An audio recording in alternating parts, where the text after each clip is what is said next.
यस बेलौरी नगरपालिका ward number 1 Durga आधारभूत विद्यालयमा यहाँहरूले 4 कोठे भवन विद्यालय भवन निर्माण गर्दै हुनुहुन्छ हैन? यसको बारेमा जानकारी गराइदिनुस् न। हाम्रो यस विद्यालयमा विगत वर्षदेखि नै हाम्रा आदरणीय नगर प्रमुख पोतीलाल चौधरीज्यूले हाम्रो यो माथिको ट्रस्ट भवन पनि उहाँकै पालामा भएको हो। अनि त्यसपछि हाम्रो यो गेट निर्माणमा पनि उहाँले धेरै नै बजेट छुट्याएर यसै स्कुलप्रति हामीलाई गर्नुभयो, बजेट छुट्याइदिनु भयो र यो तारबार घेरबार पनि उहाँकै पालामा उहाँले नै गर्नुभएको र यो फिल्डहरूमा एकदमै तपाईँहरूको खाल्डाखुल्डी भएको थियो।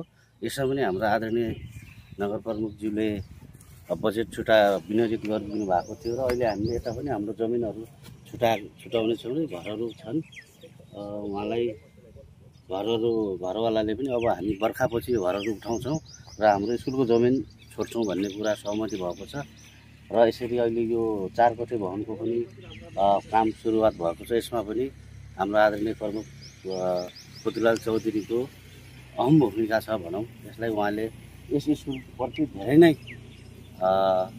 सहयोग गर्नुभएको छ। उहाँलाई मेरो व्यक्तिगत तर्फ र विद्यालय व्यवस्थापन समितिको तर्फबाट हार्दिक आभार व्यक्त गर्न चाहन्छु। यो विद्यालय व्यवस्थापन समितिले उपभोक्ता समिति गठन गरेर निर्माण गर्दैछ हैन? हजुर। यो निर्माण कहिले सम्पन्न हुन्छ के भन्नुहुन्छ? यो निर्माण अब बर्खा पनि लागिसक्यो सर। अब हामी गरिरहेछौँ, यसलाई निरन्तर दिँदै हामी अगाडि बढाउने सोचमा छौँ। अन्तमा के भन्नुहुन्छ? अन्तमा हजुरले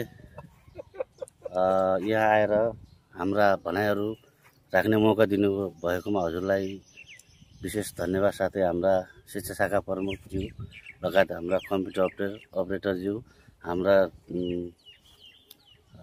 नगर प्रवक्ताज्यू लगायत नगर प्रमुखज्यूलाई मेरो व्यक्तिगत तर्फ र विद्यालयको तर्फदेखि हार्दिक आभार व्यक्त गर्न चाहन्छु। समय र महत्त्वपूर्ण विचारका लागि यहाँलाई धन्यवाद। धन्यवाद सर। यसको बारेमा समग्र जानकारी गराइदिनुहोस् न। मेरो नाम दानबहादुर राउत, यो दुर्गा आबी मटैयाको प्रधान अध्यापक। मेरो घर चाहिँ पुनर्वास नगरपालिका 3 आइबडीमा मेरो घर पर्छ र यो सङ्घको अनुदान हो। त्यसमा चाहिँ यो नगरपालिकाले साझेदारी कार्यक्रममा बेलौरी नगरपालिकाबाट 4 कोठे भवन चाहिँ यो रु 55 लाख बराबरको बजेट विनियोजन भएर र त्यसमा चाहिँ अब 4,63,000 समथिङ विद्यालयको कोषबाट बेहोर्ने गरी यो 59,63,000 बराबरको बजेट हो र यो बजेटमा अनुसार हाम्रो चाहिँ अब नगरपालिकाबाट 15 लाख रुपियाँ चाहिँ अहिले पेशकी स्वरूप चाहिँ निकासा भएको छ। त्यो निकासा अनुसारको हामीले अहिले चाहिँ जग पनि खन्ने काम भयो र जगमा चाहिँ पिसिसी पनि भयो। पिसिसी भएर अहिले हाम्रो जग उठ्दैछ र त्यो अनुसारको हाम्रो माल मटेरियल अब ढुङ्गा भयो, इँटा भयो, अनि त्यसपछि बालु सबै उपलब्ध भइसकेको छ र हाम्रो अब लक्ष्य भनेको अब यो असार मसान्तभित्रमा चाहिँ अब तयार गर्ने हो। तर समय कस्तो हुन्छ अब मौसम अनुसार यो काम चाहिँ निरन्तर बढ्दै जान्छ र लास्टमा हाम्रो यो काम चाहिँ सकिने हो र यसमा चाहिँ अब नगरपालिकाका मेयर साहब पोतीलाल चौधरीजी, अनि उपमेयर जोगराम चौधरीजी र नगर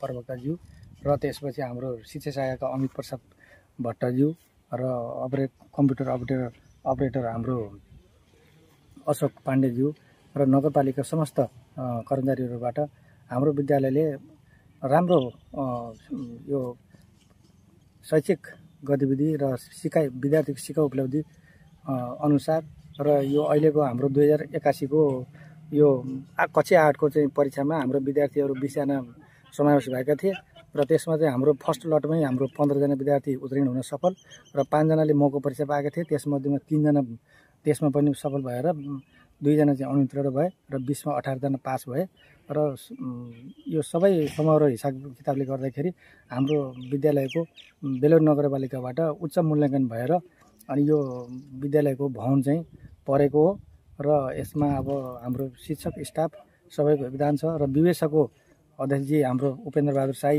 र उहाँका अब अन्य सदस्यहरू र वडाध्यक्षजी धनबहादुर विष्टजी सबैको योगदानले यो विद्यालयमा दिन प्रतिदिन प्रगति चाहिँ लम्किरहेको छ र यस विद्यालयको अब अन्य समस्या भनेको अब टिचरहरू चाहिँ फुलफिल छन् र यसमा अब हाम्रो अब तारबार अर्ध भएको छ, आधा मात्रै बनेको छ र गेट पनि तयार भएको छ। भवनहरू पनि अब करिब यो भवन बनिसकेपछि हाम्रो सम्पूर्ण कक्षा कोठामा कुनै विद्यार्थीलाई बस्नलाई पढ्नलाई कुनै असुविधा हुने छैन, सुविधा हुनेछ।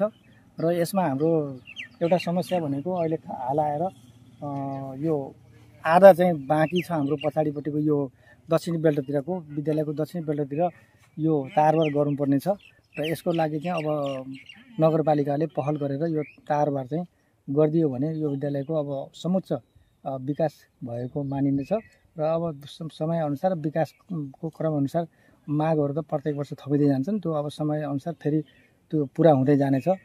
र यसमा हाम्रो विद्यालयको जमिन पनि अब बेलोरी नगरपालिका मेयर साहबको पहलमा उहाँले चाहिँ अमिन खटाएर विद्यालयको जमिन पनि छुटाउने कार्य भइसकेको छ र हामीले पोल पनि गाडिसकेका छौँ र विद्यालयको अब अन्य गतिविधिमा अब खानेपानी राम्रो छ, भवन अब यति तयार भएपछि अनि राम्रो त्यो पनि ठिकै हुनेछ र अब भविष्यमा हाम्रो अब यो अब अहिले 8 छ, अब विद्यार्थी सङ्ख्या पनि अब अन्य विद्यालयको तुलनामा हाम्रो विद्यालयमा विद्यार्थी सङ्ख्या पनि राम्रो छ र अब भविष्यमा अब 9-10 अब यसरी मावि पनि सञ्चालन गर्ने उद्देश्य छ। अब त्यो सबैको साथ र समर्थनले त्यो पनि पुरा हुनेछ भन्ने आशा लिएको छु र अरू करिब राम्रै नै गतिविधि छ विद्यालयको। समय र महत्त्वपूर्ण विचारको लागि यहाँलाई धन्यवाद। धन्यवाद सर।